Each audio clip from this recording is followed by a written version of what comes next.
You think you stand a chance? I don't know, I just shot an arrow there blindly. That was stupid. Unless you're stuck behind the corner while Hood goes out there and falls. I'll show you a real fight. Going to enjoy killing you. We'll get him, guys. We'll get him. It's gonna take a while, but we'll get him.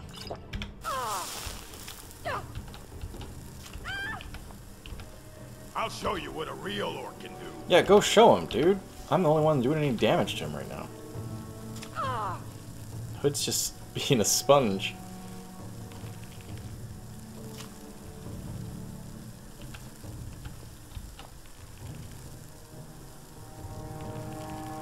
Waiting is the hardest part, Dargo.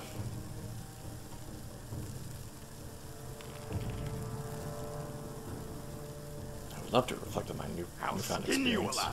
Or I'm thirsty, even. I haven't even paid attention to that.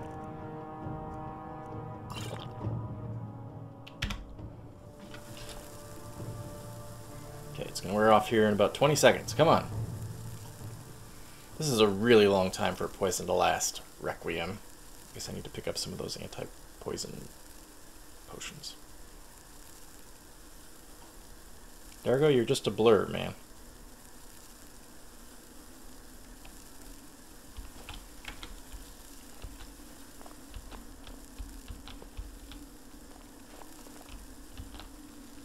I think there's only 2 left.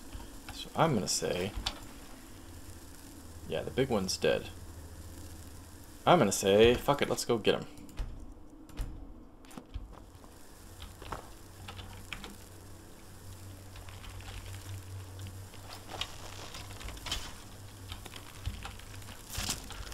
Damn you!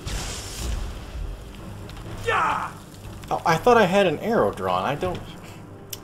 I use all my arrows. Yes, I did. Son of a bitch.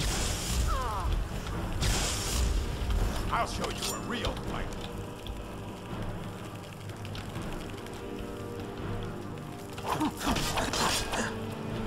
Oh, fucking hell. Come on, die. Shit, a third one?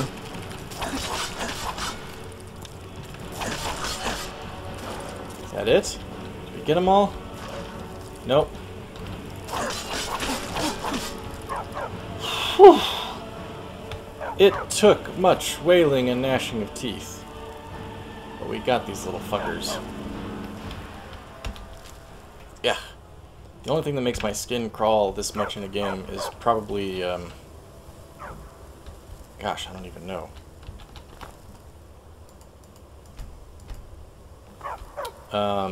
Rachni?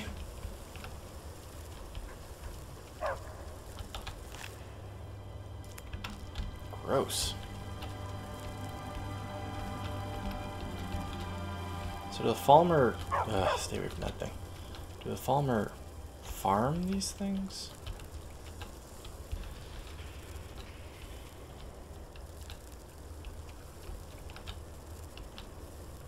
Yeah, that's disgusting. What's the queen got on her? The lighthouse key.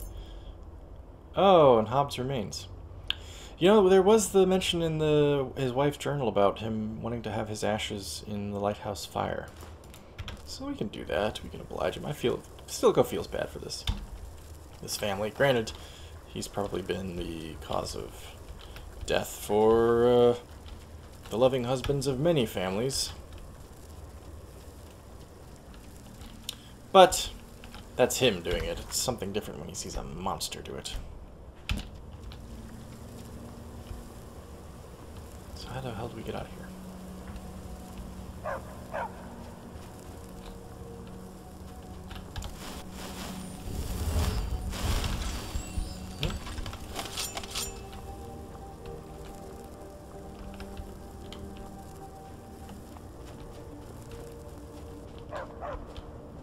Fire? That's nice. Letter from Hobbs. How did that get up here? If you have found this note, then I have failed to kill the creatures that invaded my home and killed my family. Please avenge us if you are able. Done! Kill every last one of these blighted monsters and take what I have left in the chest. On the roof of the lighthouse. I won't be needing it. Hobbed. Well, Hobbed, you'll be happy to know that I've been exercising that policy with everything in your abode. Holy cannoli. I wonder if Hood could put that to use. Staff of Inspiration and Improvement. That's a Darkest Dungeon reference. Appears to be a way back to the surface here. Hood, here, have Got this. your back. This circlet. I think she What do you want me to casts carry? Alteration on occasion.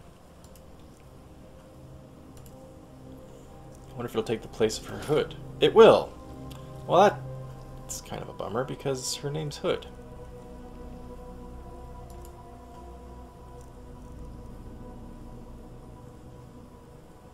Nope. Taking it back. You will remain Hood. Let's get going.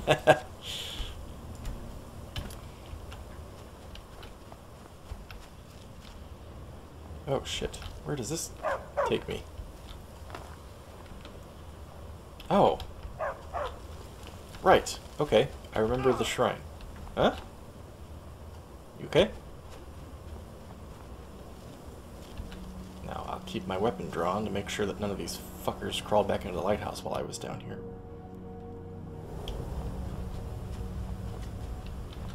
No. It would appear not. Well, we've succeeded. Such as it is. We took about, oh, god damn it. Hobbed! Son of a bitch. We took about 60 doses of poison. Yet we were able to pull through.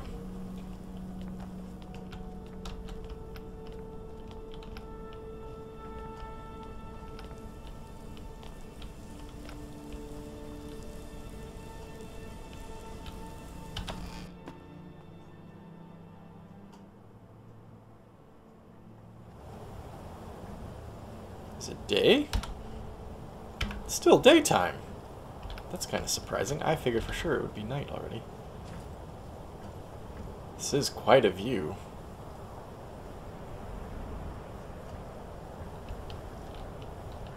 So where do I put his ashes? Ah. Whoop.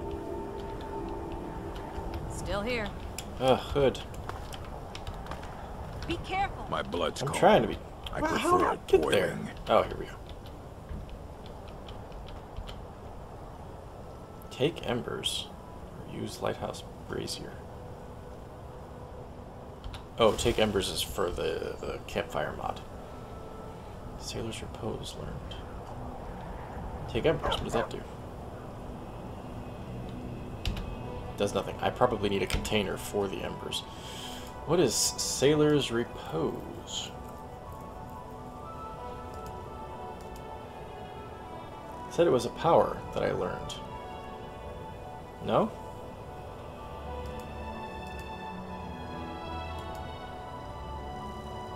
Oh. Healing spells cure 10% more. Ah, is that a permanent effect?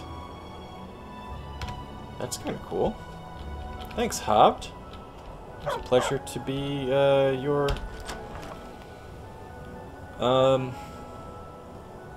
Avenger.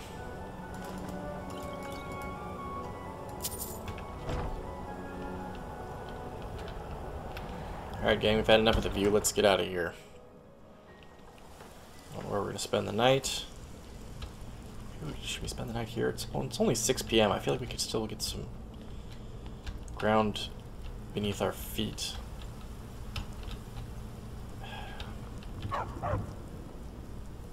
It's not like Stilico wouldn't sleep here because of the dead bodies. That wouldn't bother him at all.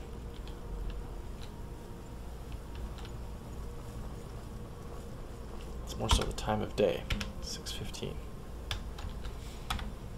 We know nothing about this region.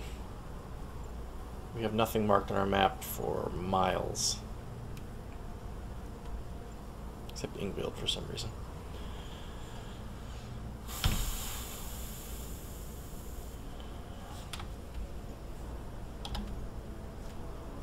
I don't know, that's tough. I mean, out of character knowledge, if we knew that Dawnstar was there, we would go. But we don't know that Dawnstar is there. Instead, we're planning to follow this path down here to the road and then head west. Oh, the Hall of Vigilant. Head west and then strike to the coast, I think. I guess we're going to go to... Oh, no, I said we weren't going to go to Solitude, right? So then I guess we'll just follow this road down to Karthwasten. This way.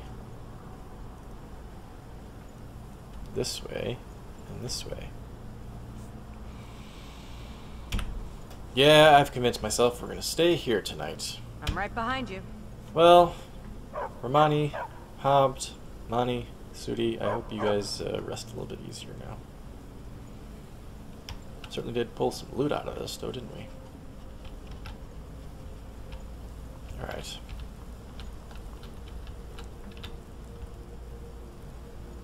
Let's try to see if we can't carry her body. Of course, Miko's going to be in my way. Oh, sorry, I didn't mean to hit you against the tourist there. Carry her body into here, maybe. Put it on her child's bed.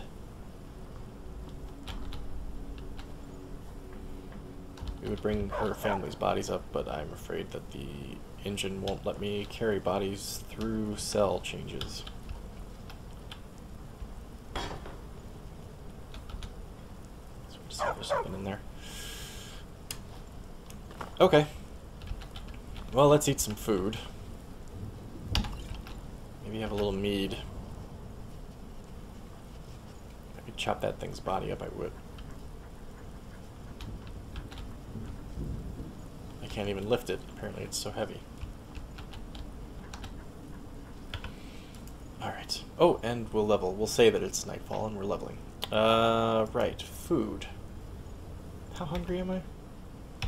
I'm satiated, but I'm saying that I'm hungry. Slice of cheese. And cooked venison steak. And more meat. Ah, now, after all that poison, I can handle a little blurred vision. No problem. Leveling up. Level 16, if you believe it. Our health is 180 because of our plus 40 ring. That's nice. Let's take stamina. And we have one perk. Now,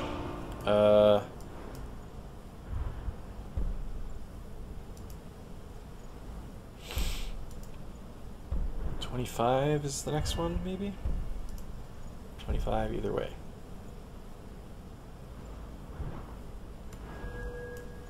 Nothing for heavy armor. Block, we've taken the one thing we can get. Two-handed, one-handed. There are options there. Marksmanship. Can do nothing in marksmanship right now. Evasion. Finesse. Sneak, we have another level. That might be worth it. In fact, that is worth it. I think I'll go with it, unless I find something else interesting. Pick a pocket we've already taken. Cut purchase requires 25. I should really be trying to pick more pockets just as a matter of principle, just to get better at it. Ah, damn it. It's so hard to get to the frickin' thing I wanted to get to. Silver tongue. Again. Not as worthwhile. Okay, I think we're talking ourselves into sneak. I'm going to check one-handed, though. Oh. One of two, so there's an option there. These are 50, so that'll be a while.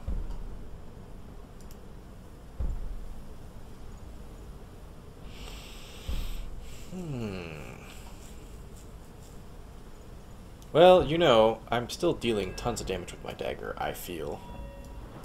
I think sneak is more important, given that I'm kind of a lousy thief so far. You're even harder to detect when sneaking while not wearing any heavy armor. I don't have any heavy armor, so we're good there. And we're already a frickin'... Whoops. We're already a quarter of the way? Yeah, about a quarter of the way to level 17, too. Thanks to all the synergy skill increases. Still here. Well, this is a sad tale, but it is over. The dead rest peacefully.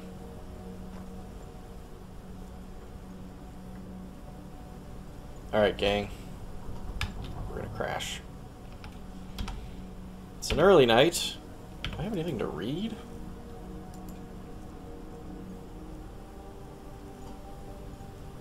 History of Solara, Volume 2, but that's no good.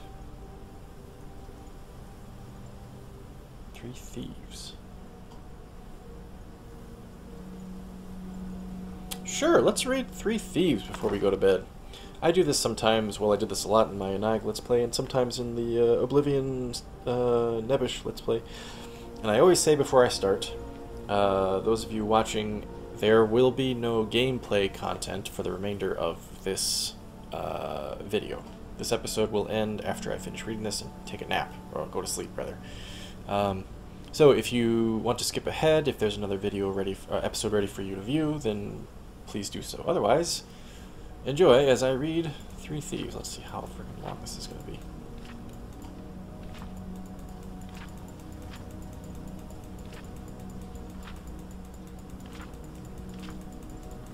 This is a long one, but that's okay.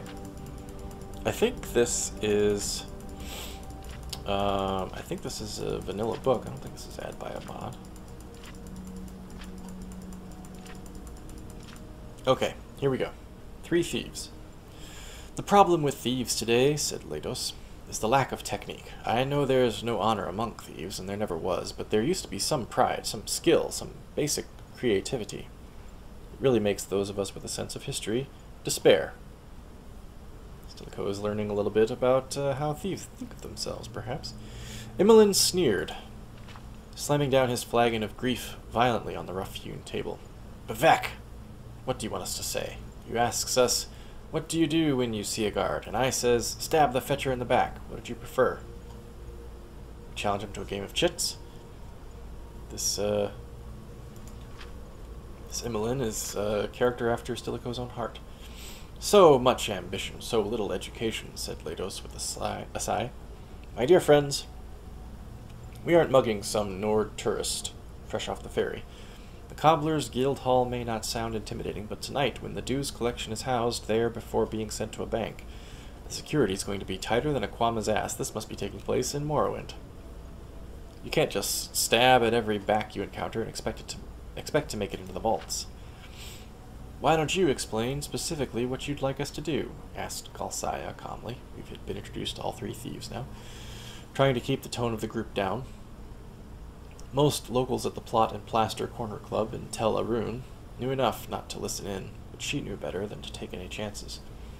The common thief, said Leidos, pouring himself more grief, warming to his subject, sticks his dagger in his opponent's back. This may slay the... Wait a minute, you just said don't stick your dagger in people's backs. Okay. This may... Oh, he's talking about the common thief, got it. This may slay the target, but more often gives him time to scream and drenches the attacker with blood. Not good. Now, a good throat slashing, properly executed, can both slay and silence a guard, and leave the thief relatively blood-free. And after all, after the robbery, we don't want people seeing a bunch of blood-soaked butchers running through the streets. Even in Tel Arun, that's likely to warrant suspicion. Stilico knows enough of Tamriel's history to know that Morrowind, at least around Vardenfell, is kind of a wasteland now. Tel Arun is probably uninhabitable. But hearing these thieves talk about killing guards and things, he's thinking, oh gosh, why couldn't I be in the Thieves Guild back when it was like this? Now it's all, ooh, don't kill anybody, don't kill him. If you can catch your victim lying down asleep or resting, you are in an excellent position. You place one hand over the mouth with your thumb under the chin, then you use your other hand to slit the throat, and quickly turn the head to one side so the body bleeds out away from you. There is a risk here of becoming bloodstained if you don't move the head quickly enough. If you're unsure, strangle the victim first to avoid the blood. That tends to spurt out in 3-foot jets when someone is stabbed alive. A very good friend of mine, a thief in Nisus, whose name I won't mention, swears by the strangle and slash technique. Simply put, you grab your victim's throat from behind, and while throttling him, you batter his face against the opposite wall. When the victim is thus rendered unconscious, you slash his throat while still holding him from behind, and the risk of staining one's clothes with blood is practically non-existent. The classic technique, which requires less grappling than my friend's variation, is to place one hand over the victim's mouth and then saw through the throat in 3 or 4 strokes, rather like playing a violin. It requires little effort. While there's quite a bit of blood, it all jets forward away from you. There is no reason, when one knows one is going to be slitting some throats, not to take some precautions and bring some extra equipment. The best neck hackers I know generally carry a bit of wadded cloth on the aft side of their knives to keep blood from getting on their cuffs. It's impractical for this sort of assignment, but when you're only anticipating 1 or 2 victims, nothing beats throwing a sack over the target's head, drawing the string tight, and then supplying the killing blow or blows. Emmeline laughed loudly. "Can I see a demonstration sometime?" "Very soon," said Leidos, "if Galsaya has done her job." Galsaya brought out the map of the guild house, freshly stolen, and they began to detail out the strategy. The last several hours had been a whirlwind to all. In less than a day, the 3 had met, formulated a plan, bought or stolen the necessary ingredients, and were about to execute it. Not one of the 3 were sure whether confidence or stupidity were driving the other 2, but the fates were aligned. The guild house was going to be robbed. When the sun set, Leidos, Galsaya, and Emmeline approached the cobbler's guild house on the east end of town. Galsaya used her cactus of stoneflower to mask their scent from the 3 guard wolves, as the 3 passed over the parapets. She also acted as lead scout, and Leidos was impressed. For someone of relative inexperience, she knew her way through shadows. Leidos' expertise was demonstrated a dozen times, and the guards were of such diverse variety, he was able to demonstrate all the means of silent assassination he had developed over the years. Emmeline opened the vault in his unique and systematic method.